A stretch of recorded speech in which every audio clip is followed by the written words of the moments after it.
What's going on, everyone? Welcome back to Riley's Retro 2017 NAIC format tournament, and we are here with round 3. We got Butter on the left at 2-0 with this Volcanion deck, and we have James on the right playing a Drampa Garb deck, much like we saw in round 1.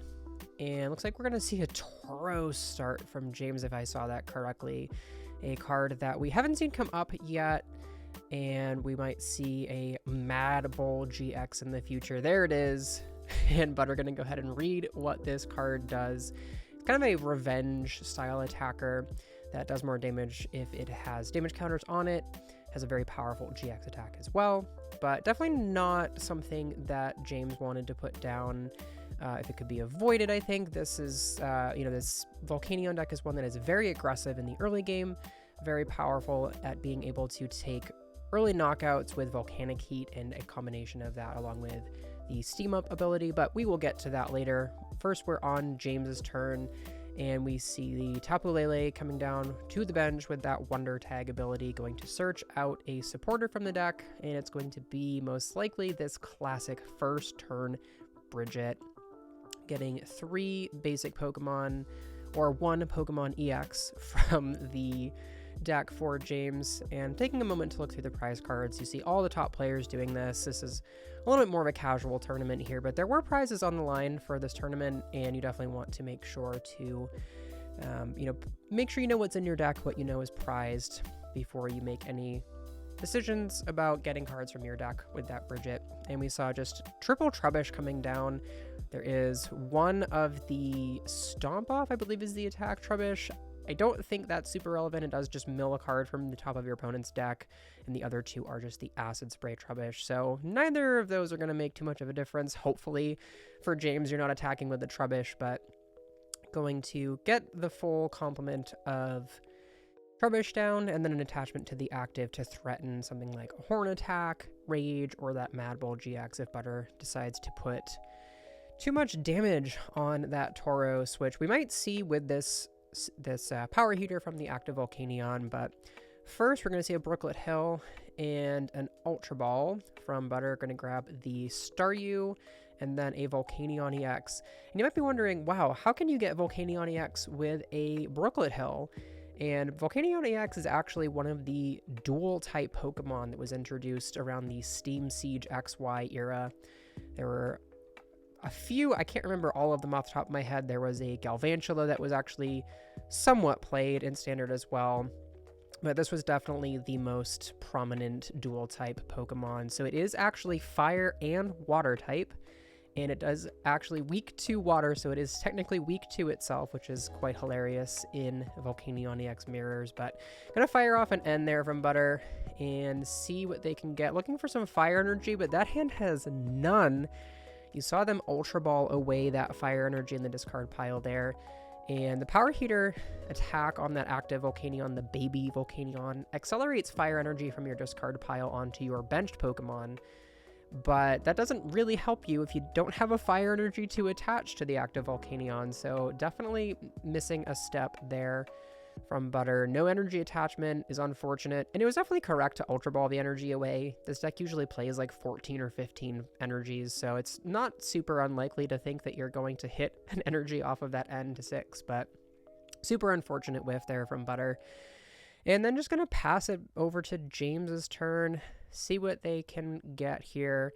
And we do see the use of the Brooklet Hill, so it's unlikely that James has any target for this Brooklet Hill, but once again, just wanting to look through the deck, make sure they are aware of all the options they have in the deck, and again, just make sure they know, do I have these supporters, do I have these cards, the things they might not have been able to check for on the first search.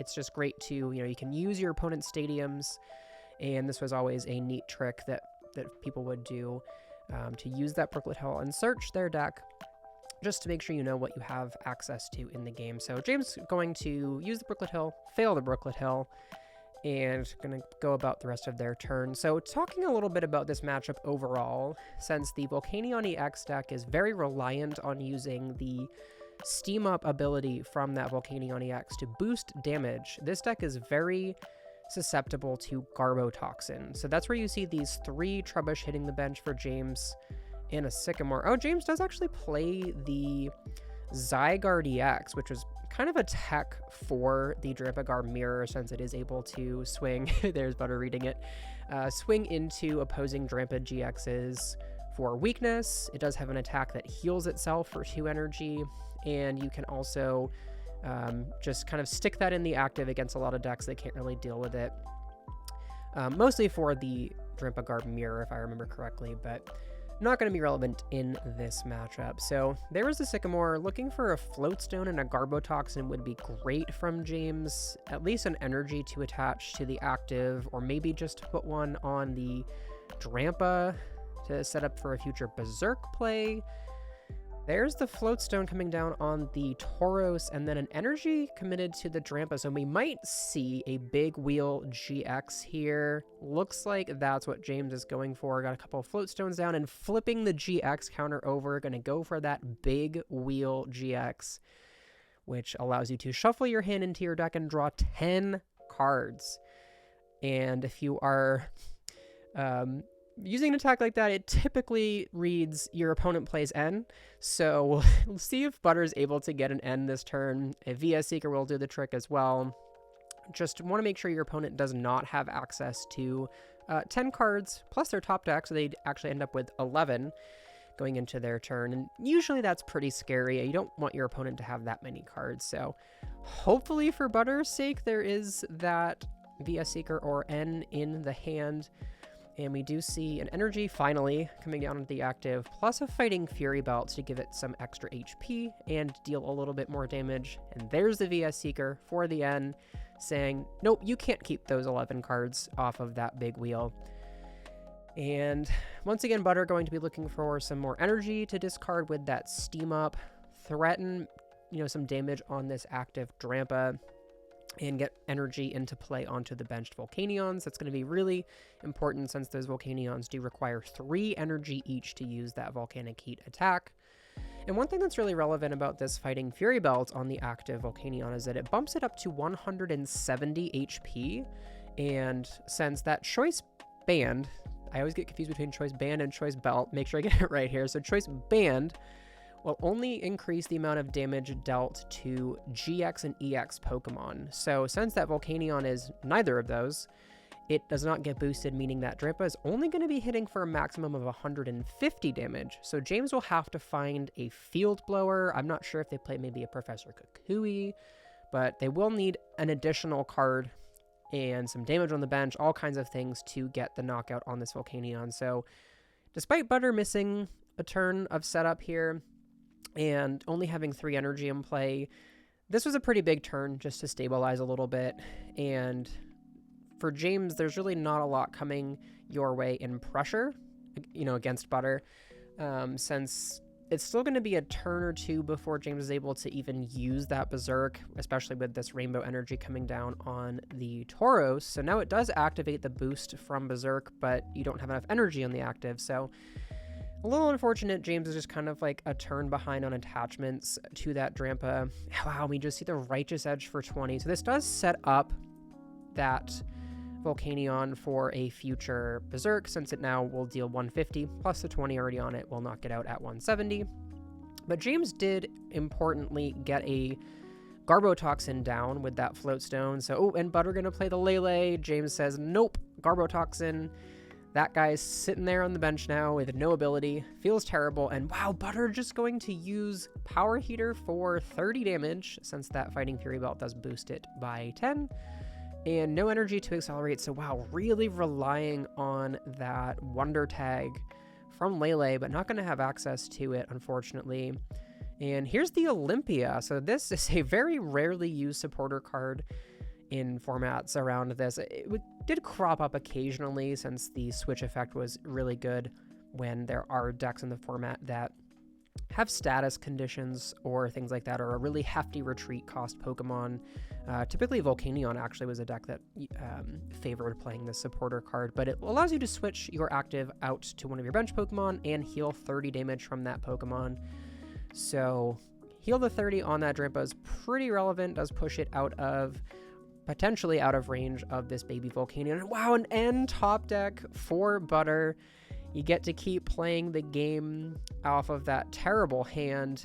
I mean, Butter, again, wasn't under a ton of pressure.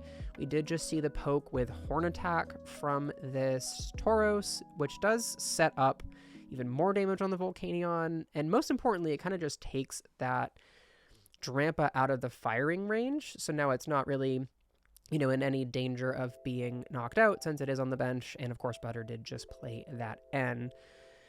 And one thing we definitely want to keep an eye on in this matchup, as we noticed in the first match from this tournament, is that we want to keep an eye on the amount of items that Butter is using. I think it's only 2. We see a little die in the bottom corner there. I think it's only 2, so not too scared of Trash Avalanche at this point, but it can just add up so quickly, and you want to watch out for that. So Butter doing a good job of just kind of playing very slow. That's what this Volcanion deck was actually named Slow Canyon, affectionately named that way because it doesn't really play as many max elixirs and, you know, item cards that accelerated your strategy like Volcanion builds in the past did. This one really focused on using this power heater attack to set up your board, and you don't play as many items so that you're not worried about Trash Avalanche. You're not forced to play those items like you might be in a deck that plays 4 Max Elixir, 4 VS Seeker, all of these Switch, Escape Rope, those kind of powerful items, but ones that you don't really want to play if you're playing against a Garbodor deck. So there's the Ultra Ball from James, going to grab the Trash Avalanche Garb, which we've just been speaking about. Again, nothing that Butter needs to be afraid of at the present time, but definitely something that could come back later in the game when you're forced to play more of those item cards. And there's the DCE onto that Drampa, followed by an N. So neither player has taken a prize here, and we are maybe 12 minutes into this game. So nobody taking a prize. We do have both players drawing 6 off of this N, but this is just another, you know, you continually refresh your opponent's hand with that Garbotoxin in play, and you know, Butter is really kind of just stranded at the mercy of whatever they're drawing off of the top here. Can't use anything like that Wonder Tag, can't use Starmie's Space Beacon to get energy back. Of course, there are no energy available. I think Butter did draw into like 2 or 3 off this end finally, but yeah, both players just kind of playing this really slow, grindy setup match here, and it's a little bit awkward. We're going to see who is able to kind of get out and be the aggressor first. I think Butter just needs to get some more energy in play before they can kind of go headlong into that, but this active Volcanion with 140 on it, so it's funny because it sets it up to potentially get knocked out if James is able to find a Field Blower. You can just get rid of that tool, and since the Volcanion would no longer have that extra HP, it would get knocked out as soon as the tool is removed. But if not for this Olympia, which I just mentioned, on the other side for James, we see it paying dividends here for Butter. It does get that 2 retreat Volcanion out of the active, heals 30 from it, so it's no longer in range of just a Field Blower knockout. And it brings up this Volcanion EX, which can use Volcanic Heat for 140 damage. And Butter will strike first, taking 2 prizes in this one. And getting a Fighting Fury Belt on that active as well, that active Volcanion EX, keeps it out of range of a Berserk, except I think James just top decked the Field Blower, so not going to end up mattering as much as I think Butter would have hoped. James does immediately find the Field Blower to remove, as I just mentioned with the baby Volcanion, remove that tool and bring its HP down to just the 180, which lines up perfectly for a Berserk knockout. And there is that Field Blower, which serves to do 2 different things. Gets rid of those tools and it unlocks the Berserk knockout there, but it also puts 2 more item cards in the discard pile for Butter, bringing it up to 4, since the tools back in this era were actually item cards up until I think Scarlet and Violet base was when the rule changed, so these are still item cards at this point, and going to fuel that Trash Avalanche attack. And there is the VS Seeker for an N, and James going to fire off that N, bring Butter down to just 4 cards now. And this is where the strength of this Drampa Garbodor deck really gets to shine. I mentioned it in the first round. and Garbotoxin is a very, very strong combination, especially here combined with N Garbotoxin, knock out your active, take your biggest threat and the only Pokemon with enough energy to really launch any relevant attack. And I'm just going to get rid of that and also put you down to a low hand size with no abilities. So this is a very strong turn from James. I think what you'd want at this point, maybe something like a Parallel City to get rid of your own Lele, limit Butter's damage output even further. I think the only thing you're afraid of if you're James is something like a Field Blower to knock off the Floatstone on that Garbotoxin Garbodor, and something like an attachment Max Elixir, and a way to move into the Volcanion EX on the bench. You could actually see this Drampa go down this turn. It's unlikely. It's a lot of cards that Butter would need, and just going to see the N here, so probably not likely to see that from Butter. Might just settle for a Power Heater, which is definitely the safer play. I think that was really all that James was afraid of, and the N kind of signifies that it's pretty unlikely, but the N also does bring James down to just 4 cards, so now James at the mercy of their own Garbotoxin without being able to use things like Tapu Lele to potentially draw out of this low end of 4. But we will see what Butter can do. Does at least have energy in the discard pile this time, and did get one down to the benched Volcanion EX as well. Gonna see that Brooklet Hill, and I love the little Butter tokens, those little yellow things, whatever you want to call them, that Butter did bring, and signifying, by placing one on top of that Brooklet Hill, signifying that the card has been used, and also using that for James as well, which is pretty nice. So, and I think it mostly used for those steam ups from the Volcanion EX, but can't use them right now, so gonna use them for the Brooklet Hill, I guess, to signify it's been used. But on to James's turn, after we just saw that Power Heater from the Volcanion, does get 2 more energy in play, so now there's finally another attacker set up on Butter's side of the field. The problem here is that it doesn't have a Fighting Fury Belt on it, so if James is able to just go VS Seeker Lysander, or I'm not sure if there's one in the discard pile, but play that Lysander, bring it up, and use that Berserk once again, now Butter would just be so far behind without any attackers in play. Fortunately, I don't see that in James's hand. Actually, James's hand does not look that great. I can't tell if it's a Floatstone or an N. We have the Rainbow, excuse me, Parallel City, a Mewtwo, and I think that's a Floatstone in hand. Excuse me. But definitely not what James wants to find. And this is, again, just where the power of N is such a potent comeback card for both players, used to very strong effect. And it was just kind of the defining card of so many formats, and was such a powerful early game card to just draw more cards, but then also to give yourself a chance to come back in most games.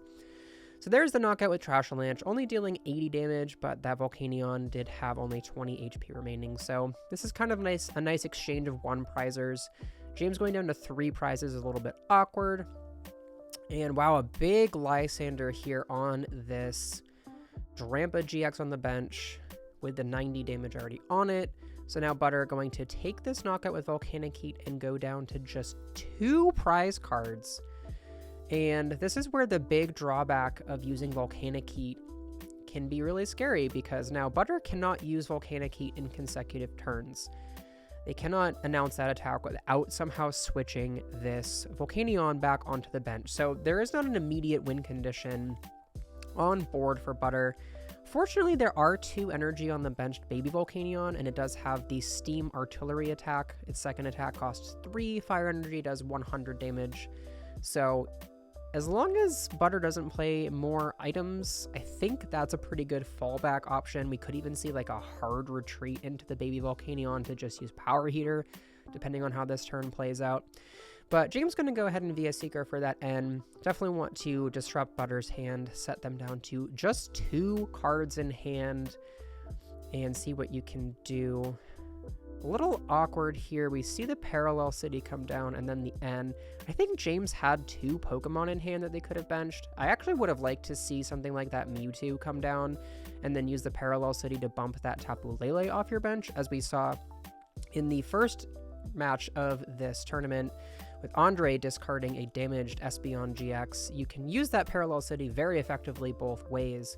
And now the red side limiting Butter to reducing the damage that Butter is dealing by 20, since the Volcanion is a fire and or water type. It doesn't actually apply it twice, but it does reduce it by 20 damage there. So, and then gonna fire off that N. James is definitely still in the driver's seat. Butter doesn't have an immediate response on board to this and does only have the 2 cards in hand off of that N. So Butter probably on the back foot depending on how the N shaped out for them. That might be the Alt Art Sycamore in hand. I can't quite tell what that supporter, it looks like a supporter card they're playing. Oh, it's a switch. Okay. Not quite as good as I thought. And we do see a Lysander in hand as well. Interesting. So we could potentially bring up the Garbotoxin Garbodor and knock that out. It's a little bit sketchy though, because you have to pay this retreat and put your biggest attacker on the board where it can be knocked out. I think that was the 5th item played as well with that with that Switch played. So now you're fueling Trashalanche that much more, and this active Volcanion X is just going to go down on the following turn, guaranteed with what James already has on board. So a little bit risky, I think, from Butter's side. Maybe just hoping that the turn following you can just go for a Lysander play. Nope, we're going to do it here. Okay. Yeah, I'm wondering if maybe Butter thinking that they can just go for a Power Heater on the following turn, and since there are only 5 items in the discard pile and no tools or anything like that that can be used with a Field Blower, can be discarded with a Field Blower, that it's pretty unlikely that James could win on the following turn. But that Starmie is on the bench with only 90 HP, which is in range of a Trashalanche. So this is a very curious line from Butter. It does give them the best odds to draw something off the top, like an Ultra Ball. I think they still have 1 card in hand, an additional card in hand perhaps. They might be able to use an Ultra Ball for a Tapu Lele. They could also just draw the Lele off the top of the deck, so it gives them a little bit more outs to potentially drawing something off the top if their hand is just completely dead. But yeah, a little bit sketchy the way this is going to have to play out for Butter, that and really punishing from James on the previous turn. But James' turn is going to be pretty quick here. Playing the Team Flare Grunt just to burn it out of the deck. Don't want to see that off of a potential N to 1. And then there is just the Trashalanche to take the knockout. And this is what I was saying before. Very scary situation. Butter does at least... Wow, draws a Sycamore. Oh, wow. What a great 2 cards. I think one of those must have been the prizes. The Sycamore and the Fire Energy. That is the perfect 2 cards you wanted to see there. But we're still in this precarious spot where now you didn't play an N, so James is able to keep their pretty sizable hand, and all they need is a VS Seeker or another Lysander to just bring up that Starmie and win the game. So this is still a very scary position for Butter to be in. I don't think there's a way to win immediately unless we see like a double Max Elixir. I guess we'd need 3 Max Elixirs, because I think Butter already attached to the active. So, and probably not going to happen here with that whiff off the Max Elixir. I think it's only the 6th item in the discard pile, so you don't immediately lose. But James going to be looking for that Lysander on the following turn. Here comes the Power Heater, so really just hoping we don't see a Lysander from James. And curiously, the choice to knock out that Garbotoxin Garbodor also gives James the potential to use Tapu Lele to find that Lysander, so a little bit awkward from Butter as well. Choosing to go that route. But here's the Power Heater, putting the energy onto the board, onto that Turtonator GX, and oh, there's the Lysander, gonna bring up the Starmie, and James is gonna take this one with Trashalanche, move on to 3-0 in this Riley's Retro tournament. Should be a lock for top 8, but we might see more of them in the future.